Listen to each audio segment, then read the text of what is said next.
So in addition to a bunch of big, ugly, scary aliens, we have Larry Fishburne and Danny Trejo. This is some real scary shit. Predators. What the hell was that?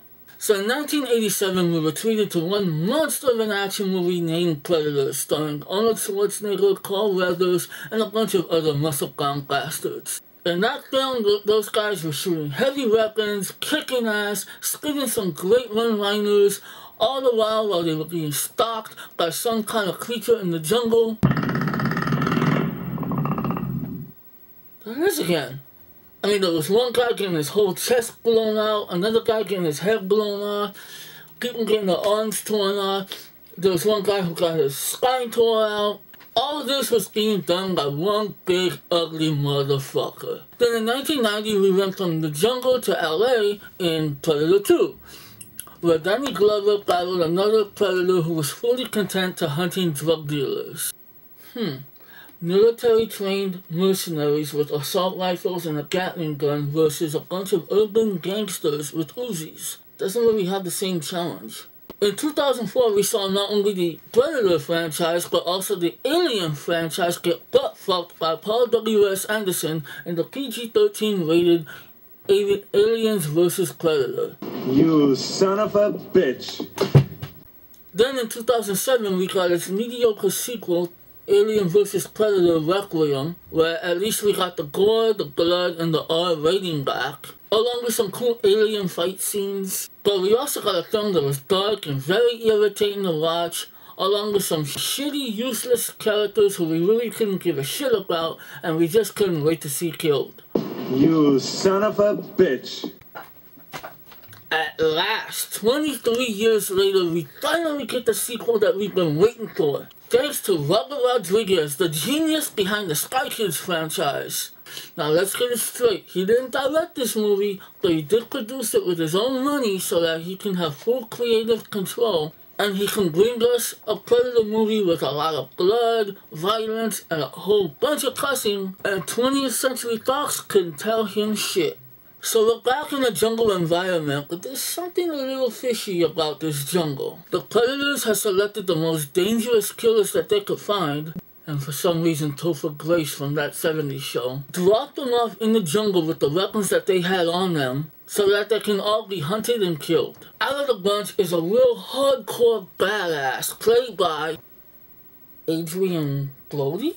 Yes, that's right, the pianist has been pumping iron just to be in this film, and believe it or not, that dude is ripped. And he really is a badass. I mean, at one point, somebody actually refers to him as the tough guy. Who could have ever imagined calling Adrian Brody a tough guy?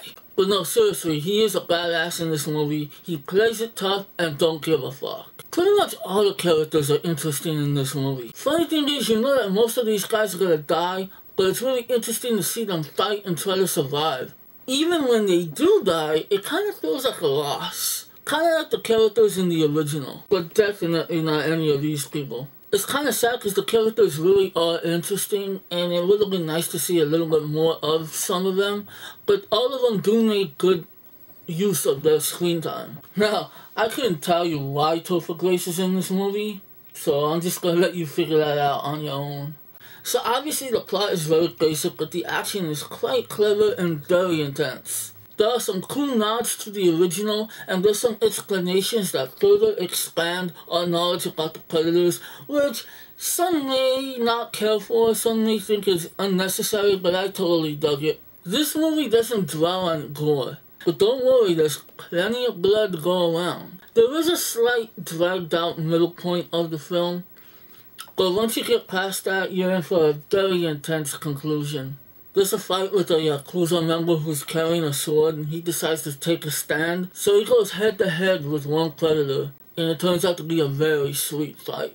Then there's an epic fight between two rival predators, and they just go at it, and it's pretty freaking awesome. And finally, the last battle between Brody and the big-ass predator, pretty damn good. Very exciting stuff. Of course, you can't help but compare this film to the original, and yes, Arnie's film does reign supreme. You son of a bitch. But this sequel really does stand tall to the original. All these other bastards just kind of fall behind. Even as a standalone film, it works great. And if you've seen these other films, this will definitely renew your faith in the franchise. There is one thing I knew I wasn't going to hear, but I kind of missed it, so it would have been nice if there would have been some kind of reference. Get to the chopper!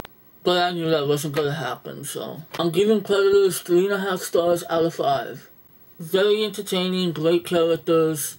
Of course it's not as good as the original, but it's definitely a good entry in the franchise. For Stuck Burrito Entertainment, this is Big Gabe, and